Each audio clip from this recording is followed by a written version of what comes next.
The Marx Brothers' first feature film, called The Coconuts, was released in May 1929. It was a rough collection of the trio's vaudeville routines. In the movie, Groucho Marx, the cigar-chomping, eyebrow-wiggling centerpiece of every Marx movie, plays a con man trying to sell real estate in the roaring 20s with the zeal of a modern-day subprime lender. You can have any kind of a home you want to. You can even get stucco. Oh, how you can get stucco. Now is the time to buy while the new boom is on. Remember that old saying? A new boom sweeps clean. And don't forget the guarantee. My personal guarantee. If these lots don't double in value in a year, I don't know what you can do about it.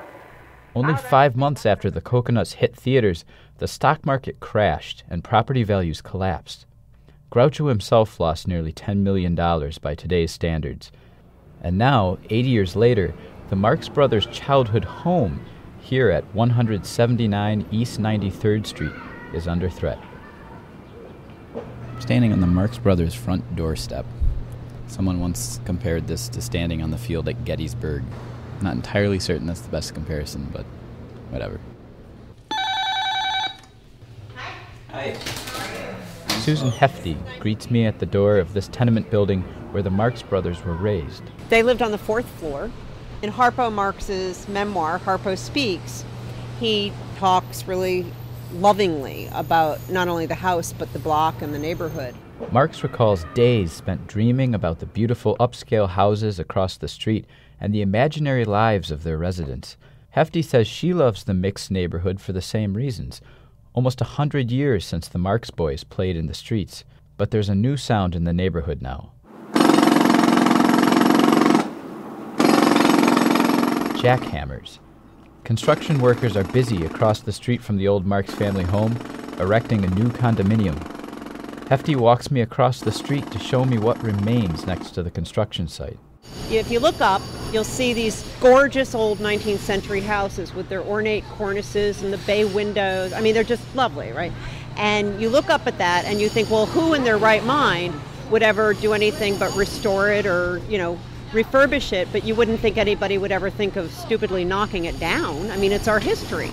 But instead of restoring or refinishing those homes, developers knocked 3 of them down last fall to make way for the condo. Now there's a yawning hole and a layer of scaffolding where they once stood. These jackhammers ring like warning bells for Hefty, who's still sore about losing the buildings. They went down in the blink of an eye because in our city, you can get a demolition permit as long as you show title to a building, and it doesn't matter if Abraham Lincoln lived there. If it's not landmarked and it's not in a historic district, it will be demolished without any public review. The Landmarks Preservation Commission, which designates historic properties in the city, did not respond to repeated requests for an interview. The old Marx Brothers residence is not landmarked, mostly because no one ever expected to have to defend it.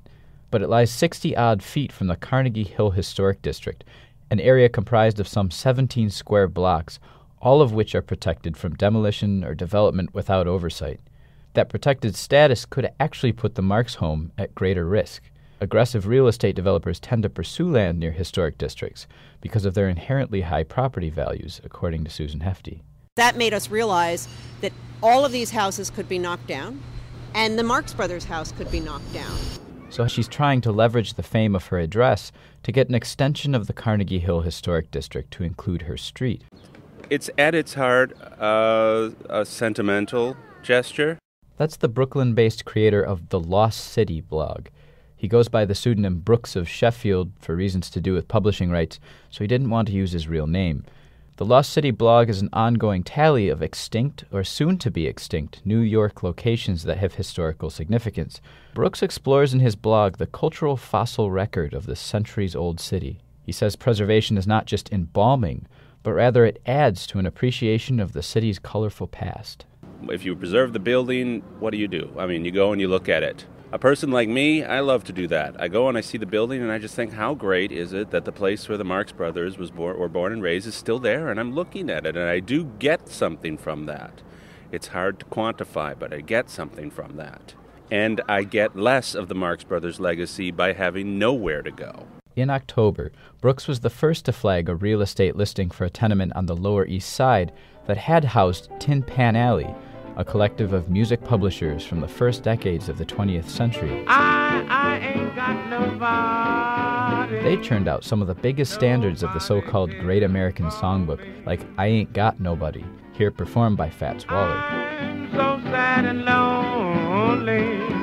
The Tin Pan Alley tenement was on the market for $44 million. The ad recommended demolition for condominium development. Brooks blogged about the proposed sale in Lost City, and his coverage received attention from many of the major New York news outlets. The building was recently delisted from the market, but the Tin Pan Alley building is still not landmarked, nor is it calendared for landmark consideration by the city. Brooks says he has an idea of what the future holds. The commission will step forward and say, well, the buildings have deteriorated and they have no real architectural integrity anymore and they're not worth saving at this point. And quite frankly, that is just a bunch of crap. I don't care what shape they're in, rope them off. Do something, like take some initiative, put a little museum in there. A Tin Pan Alley museum could house sheet music from George and Ira Gershwin, Cole Porter, Scott Joplin, and hundreds of others, including Irving Berlin, who wrote the music and lyrics to a movie released in 1929 called The Coconuts, starring the Marx Brothers.